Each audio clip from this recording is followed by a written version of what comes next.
साधना जी के पति की जब से मौत हुई तब से वह बहुत शांत शांत रहती थी। ज़्यादातर वह अपने कमरे में ही रहा करती थी।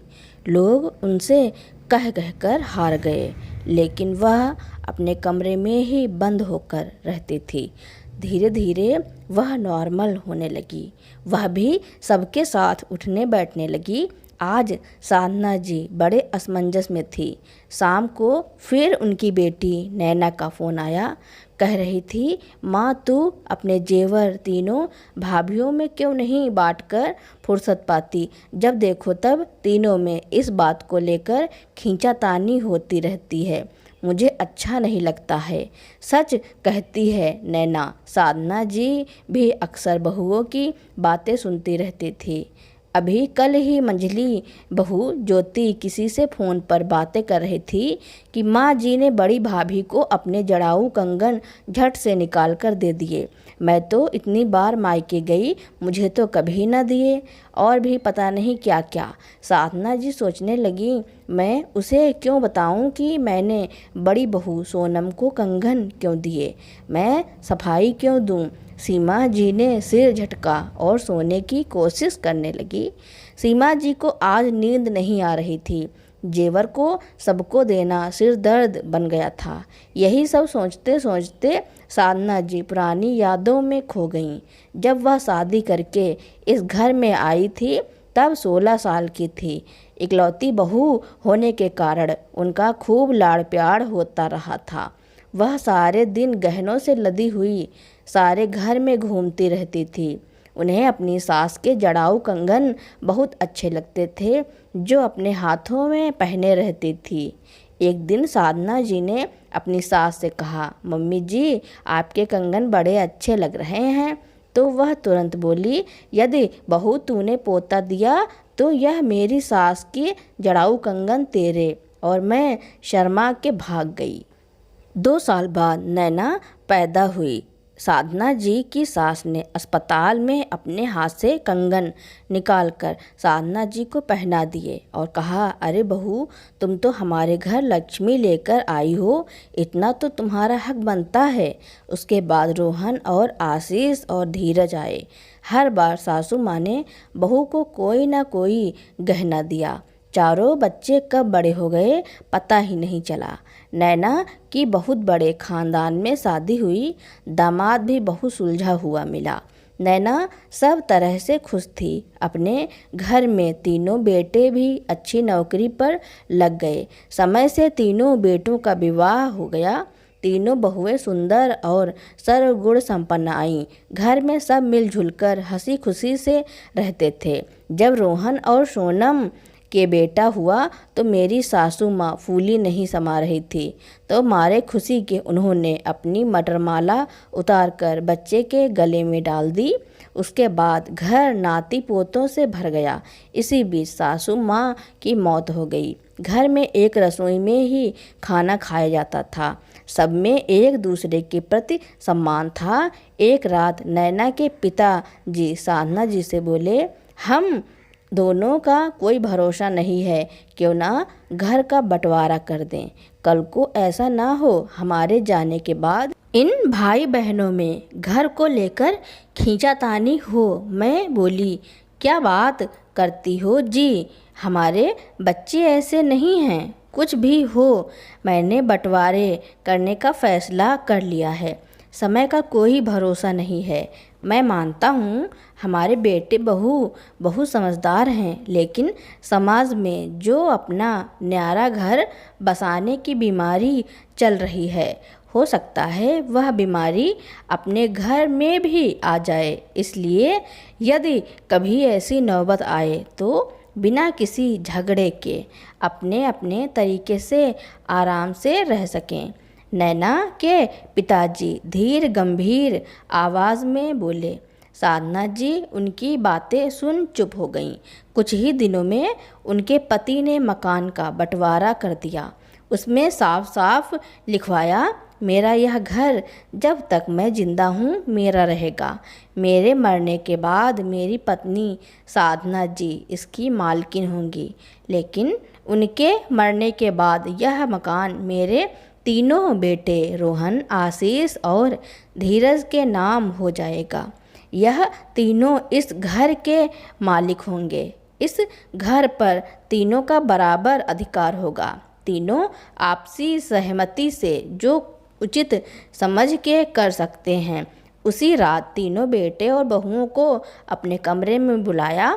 वसीयत की फ़ोटोकॉपी जो बनवाई थी वह तीनों को दे दी और कहा, यह मेरी वसीयत है, इसकी एक एक फ़ोटोकॉपी तुम तीनों अपने पास रखो। मैं नहीं चाहता कि मेरे मरने के बाद तुम लोगों में इस घर को लेकर कोई लड़ाई झगड़ा हो। तुम लोग अपनी माँ पर किसी तरह का दबाव बनाओ। सभी एक साथ बोले, इसकी क्या ज़रूरत है पिताजी? तो वह बोले कि ज़रूरत है बेटा, तुम सब देख ही रहे हो समाज में क्या हो रहा है। जरा जरा सी बात पर एक भाई दूसरे भाई का दुश्मन हो रहा है। तुम सब इस कॉपी को देख लो, कोई कमी या शिकायत हो तो अभी बता दो। सबने अपनी अपनी फ़ोटो कॉपी पढ़ी। किसी को कोई शिकायत नहीं थी, सभी संतुष्ट थे। असली कॉपी इन्होंने अपने पास रखी। जिंदगी आराम से चल रही थी कि अचानक नैना के पिताजी को हार्ट अटैक आ गया और वह यह दुनिया छोड़कर चले गए। खैर, उनके जाने से सभी दुखी थे, पर क्या कर सकते थे। धीरे धीरे सब पहले की तरह चलने लगा था। लेकिन नैना के पिताजी के जाने के बाद मेरे जीवन में एक अकेलापन आ गया था, जो बच्चों के प्यार और शोर शराबे से भी नहीं भर पा रहा था।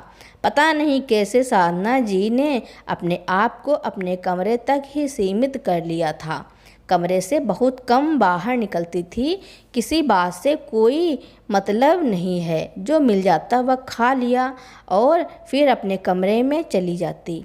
बेटे बहुए आगे पीछे घूमते रहते, उनका मन बहलाने की बहुत कोशिश करते, पर सब बेकार होता। धीरे धीरे सबने उन्हें उनके हाल पर छोड़ दिया। नैना भी अक्सर आती, पर वह उससे भी ज़्यादा बात नहीं करती। फिर धीरे धीरे मुझे खुद ही महसूस हुआ कि अभी तो मुझे पता नहीं कितना जीवन जीना है। ऐसे बेकार बैठने से तो जीवन पार नहीं होगा। फिर जैसे नदी में डूबता व्यक्ति पानी में से अचानक बाहर आ जाता है, वैसे मेरे मन को किसी ने बाहर खींचा और मैं कमरे से ही क्या अपने आप से भी बाहर निकल आई। बाहर आते ही सबसे पहले उन्होंने तुलसी जी की तरफ देखा। अरे यह तो मुरझा रही हैं। फिर एक नज़र पूरी बगिया की तरफ देखा तो लगभग सभी पौधे मुरझा रहे थे। आम के पेड़ पर बौर आई हुई थी। उन्होंने एक साथ चैन की सांस ली। सोचा कि मैंने जागने में देर कर दी, पर अभी बहुत देर नहीं हुई है। और उन्होंने सबसे पहले तुलसी जी पे जल चढ़ाया। बच्चों को बुलाकर बगीचे को सुधारने में जुट गई। बच्चे भी दादी के साथ खुश होकर काम करने लगे। घर का वातावरण बहुत बदला बदला सा लगा। साधना जी को महसूस हुआ कि सभी एक होकर भी एक नहीं हैं। यह तो शायद सभी घरों की कहानी है। अब साधना जी धीरे धीरे सामान्य होने लगी। उन्हें इस तरह से खुश देखकर सब खुश थे। भले ही किचन की व्यवस्था ठीक नहीं थी, पर खाना सब एक साथ मिलकर ही खाते थे। साधना जी ने सबसे पहले रसोई की व्यवस्था ठीक की। उन्हें इस तरह से काम करता देख तीनों बहुएं भी उनके साथ काम करने लगीं। धीरे धीरे सब पहले जैसा होने लगा। साधना जी देख रही थी कि सब ठीक होने पर भी पहले जैसा नहीं है। तीनों बहुएं भी आपस में कुछ खिंची खिंची रहती हैं। पहले होता था कि जब ज्योति ऑफिस से घर आती तो सौम्या या बड़ी बहू उसे हंसकर चाय पिलाती थी, फिर आपस में गप्पेबाजी करती थी। उन्होंने देखा कल जब ज्योति घर आई तो सौम्या की बेटी काजल चाय लेकर आई और बोली, चाची चाय टेबल पर रखी है, पी लेना। और वो रखकर चल दी। आज ज्योति आई तो फिर वही हुआ। साधना जी को बड़ा आश्चर्य हुआ। वह खुद उठकर आई और ज्योति से हंसकर कहा, ज्योति, आज का दिन ऑफिस में कैसा रहा? ज्योति ने देखते ही खुश होकर कहा, बहुत बढ़िया। आपने दिन भर क्या किया? खाना खाया या नहीं? उनके कुछ कहने से पहले ही सौम्या बोली, हाँ, कभी हमने खाना दिया या नहीं दिया हो? ज्योति धीरे से बोली, भाभी, आप गलत समझ रही हैं। मेरा वो मतलब नहीं है था। मैंने बस माँ जी से ऐसे ही पूछ लिया। फिर दोनों अपने अपने कमरे में चली गईं। इधर साधना जी कई दिनों से देख रही थी कि छोटी छोटी बातों में तीनों बहुएं आपस में बहस करने लगती हैं। कभी दाल कौन सी बनेगी या सब्जी कौन सी बनेगी, सभी अपनी पसंद की ही चाहती हैं।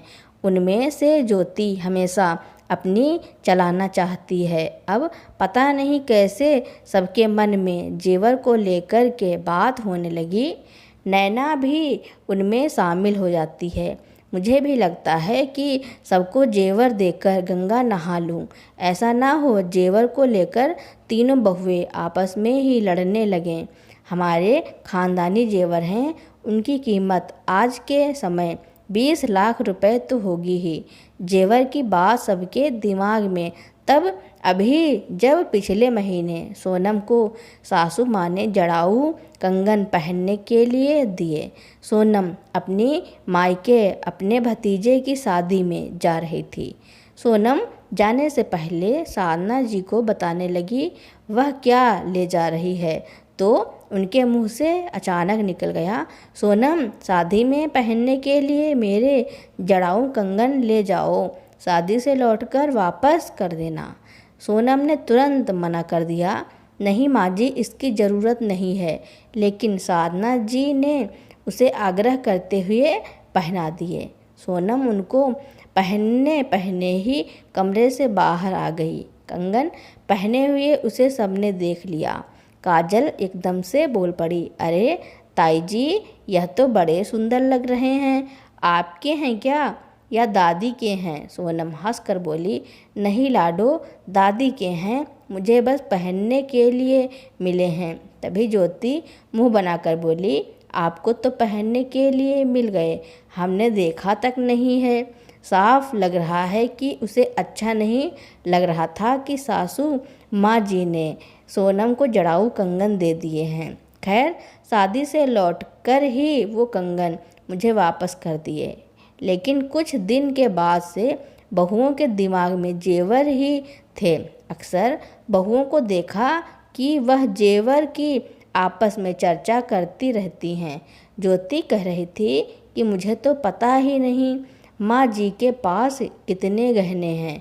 सौम्या तपाक से बोली, भाभी जी को ज़रूर पता होगा, पर बताएंगी नहीं। कुछ इसी तरह की बातें होती रहती थी। कभी कभी नैना भी शामिल हो जाती थी। साधना जी को महसूस होने लगा कि अब समय से गहनों का बंटवारा होना चाहिए, नहीं तो ये सब आपस में ही लड़कर मरेंगी। समस्या यह थी कि गहने बहुत सुंदर और खानदानी थे, तो साधना जी सोच रही थी कि जेवरों को बेचना भी ना पड़े और सबको बराबर मात्रा में मिल जाएं। समस्या बहुत बड़ी थी कि जेवर का बंटवारा कैसे करूं, कुछ समझ में नहीं आ रहा था। अपनी बहन से पूछा तो बोली, क्या दीदी, यह कोई बात हुई? आपके गहने हैं, आपका जो मन करे वो करो, ज़्यादा सेवा करे उसे दे देना। उसका यह सुझाव मुझे अच्छा नहीं लगा। यह मुझे पसंद नहीं कि कल कोई गहनों के लालच में मेरी सेवा करे। फिर मैंने मेरी जो खास परिचित और सहेलियां थीं उनसे सलाह मांगी। ज़्यादातर का कहना था कि थोड़ा सबसे पूछकर आपस में बांट दीजिए, या फिर सब गहनों को बेचकर जो रुपए आए उनको बांट दीजिए। किसी का कोई भी सुझाव मुझे जम नहीं रहा था। साधना जी सोच रही थी कि बेचने से तो खानदानी जेवर ही खत्म हो जाएंगे, फिर तो बस रुपए ही हो जाएंगे, पर बंटवारा कैसे करूं? यह सब सोचते सोचते उनको नींद आ गई। सीमा जी की नींद सुबह तब खुली जब उनका पोता जगाने आया। वह जल्दी से उठकर स्नान करने चली गई। नहाते समय भी उनके दिमाग में जेवर का बंटवारा कैसे करूं, यही चल रहा था। जब वह पूजा करने बैठी तो भगवान से प्रार्थना करते हुए कहा, हे प्रभु, मेरी मदद करो। अब आप ही रास्ता बताओ कि मैं क्या करूं। मेरे हाथों किसी के साथ नाइंसाफ़ी ना हो, बस मैं इतना चाहती हूँ। थोड़ी देर यूं ही भगवान के सामने बैठी रहीं, फिर अपने रोज़ के काम में लग गई। पर उनका मन किसी भी काम में नहीं लग रहा था, तो जाकर अपने कमरे में लेट गईं। इसी उधेड़ बुन में दिन रात गुजरते रहे और कोई समाधान नहीं मिला। एक दिन ज्योति अपनी किटी पार्टी से लौटकर सबको हंस कर बताने लगी कि आज की किटी पार्टी में बड़ा मज़ा आया। गेम में 3 सहेलियों का पहला नंबर आया और इनाम एक को मिलना था। कोई भी अपना इनाम छोड़ना नहीं चाहता था। आपस में बांटने को भी सब तैयार नहीं थे, तो पर्ची पर तीनों के नाम लिख दिए गए। एक पर्ची उठवा कर उसे ही इनाम मिला। बाकी सबको यह तरीका अच्छा लगा और किसी दूसरे को शिकायत भी नहीं हुई। अच्छा, ठीक ही तो किया, सौम्या ने कहा। सबने उसकी हाँ में हाँ मिलाते हुए कहा, हाँ ठीक तो है, जिसके पास जाना था चला गया। बस वही बैठे बैठे साधना जी के मन में भी एक विचार आ गया और उन्होंने उस पर अमल करने का फैसला कर लिया। बस उसी रास्ते पर साधना जी ने अपना काम शुरू कर दिया। उन्होंने सबसे पहले सारे गहनों को इकट्ठा किया, फिर उनकी 4 पोटली बनाई। सासू के 2 जोड़ी जड़ाऊ कंगन थे, हर पोटली में एक एक रखा। बाजूबंद और हथफूल 1 जोड़ी थी, उन्हें एक एक में रखा। उन्होंने सोचा भले ही एक एक सबको मिलेगा, पर इस तरह से यह कम से कम टूटेगा नहीं। इसी तरह उन्होंने अपने और सासू माँ के जेवर को अपने हिसाब से बराबर बराबर पोटली में रख दिया। दूसरे दिन उन्होंने काटन की 4 थैलियाँ सिल करके तैयार की। एक हिस्से के गहनों को इकट्ठा कर एक थैली में रखा और उसका मुंह बंद कर दिया। इसी तरह बाकी की 3 थैलियों में जेवर को रख करके थैलियों का मुंह बंद कर दिया। अब उन्हें खुद भी नहीं पता था कि उनकी मटरमाला किस थैली में है या सासू माँ की झुमकी किस थैली में है। दूसरे दिन सुबह उन्होंने नैना, ज्योति और सौम्या एवं सोनम के नाम की चिट्ठी बनाई। रोहन से कहा, नैना और दामाद जी को रात को खाने पर बुला लो। शाम को पूरे परिवार को हॉल में बुलाया। सब आपस में एक दूसरे से पूछते रहे कि क्या बात है, माँ जी ने सबको इकट्ठा क्यों किया है, पर इस बारे में कोई कुछ नहीं जानता था, तो आपस में पता लगाते हुए हॉल में आ गए। जब सब आ गए तब उन्होंने बताया कि गहनों के बंटवारे के लिए सबको बुलाया गया है। नैना ने तुरंत मना करते हुए कहा, माँ मुझे क्यों बुलाया, मैं पहले ही कह चुकी हूँ मुझे आपके जेवर में कुछ नहीं चाहिए, मुझे इसमें शामिल मत करो। साधना जी के कहने से पहले ही सब एक साथ बोली, नहीं नैना दीदी, जब हम सबको कोई परेशानी नहीं है तो आप क्यों मना कर रही हो। नैना भावुक होते हुए बोली, नहीं माँ, मैं नहीं चाहती कि थोड़े से गहनों के कारण यह सब मुझे गलत समझे, बस मुझे प्यार मिले, यही चाहती हूँ। साधना जी बोली, बेटा मेरे गहने पर तुम्हारा पूरा अधिकार है। अब वो सरकार भी कह रही है कि माँ बाप की संपत्ति पर बेटी का बराबर का अधिकार है, और फिर घर तो पहले ही तुम्हारे भाइयों को दे दिया है। यह जेवर मेरे हैं, मैं तुम्हें दे रही हूँ, तो तुम्हें लेने में दिक्कत नहीं होनी चाहिए। सबके मन में उत्सुकता थी कि देखे सासू माँ जी किसको क्या देती हैं। साधना जी ने कहा, तुम सब मेरे बच्चे हो, मेरे पर विश्वास करना। मैंने सारे जेवर की 4 थैलियाँ बनाई हैं और उन्होंने गहनों की 4 थैलियाँ वहीं मेज़ पर रख दी। तुम सबको एक एक थैली उठानी है। काजल खुश होते हुए बोली, दादी सबसे पहले कौन उठाएगा। ज्योति ने कहा, दीदी आप सबसे पहले उठाओ। नैना बोली, ज्योति तुम सबसे छोटी हो, तुम उठो। साधना जी जोर से बोली, रुको, तुम सब बहस मत करो, कौन पहले लेगा यह मैं तय करूंगी। सभी एक दूसरे को देखने लगे। माँ जी किसका नाम लेंगी, शायद बड़ी भाभी या नैना दीदी। साधना जी ने कहा, डरो नहीं, मैं किसी का नाम नहीं लूँगी। यह बात तुम सबके विश्वास की है। हो सकता है कि कभी तुम सबके मन में आता हो कि मैं दूसरी को ज़्यादा महत्व देती हूँ या नैना को ज़्यादा प्यार करती हूँ। इसलिए इस थैली के भगवान साक्षी हैं कि मैंने इन चारों थैलियों के जेवर को अपने हिसाब से बराबर बराबर रखा है।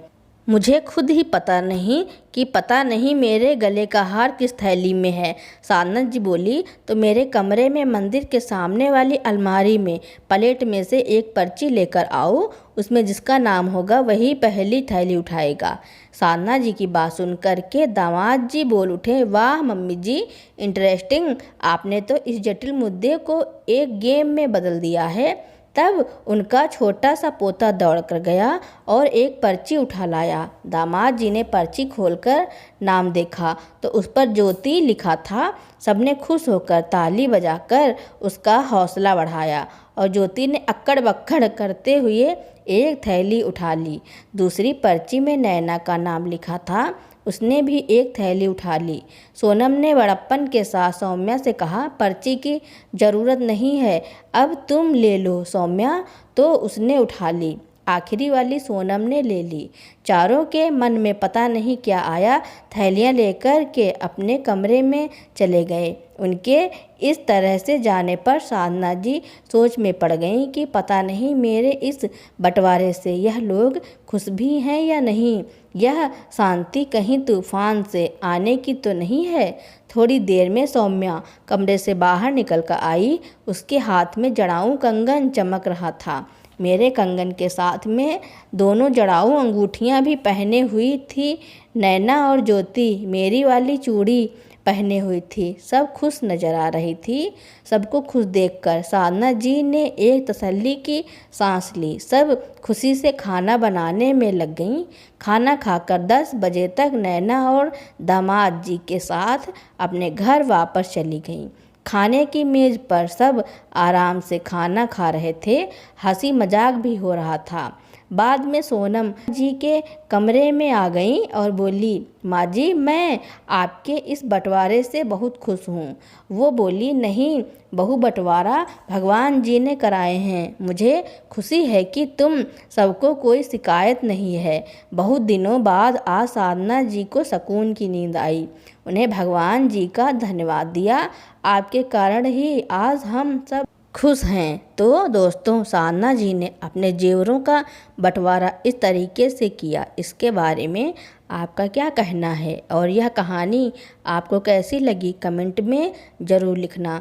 तो दोस्तों, मेरी कहानी सुनने के लिए आपका बहुत बहुत धन्यवाद। ऐसी ही कहानियाँ सुनने के लिए मेरे चैनल को लाइक, कमेंट, शेयर, सब्सक्राइब एवं बेल आइकन का बटन दबाना ना भूलना, ताकि आपको नई नई कहानियाँ सबसे पहले मिलती रहें।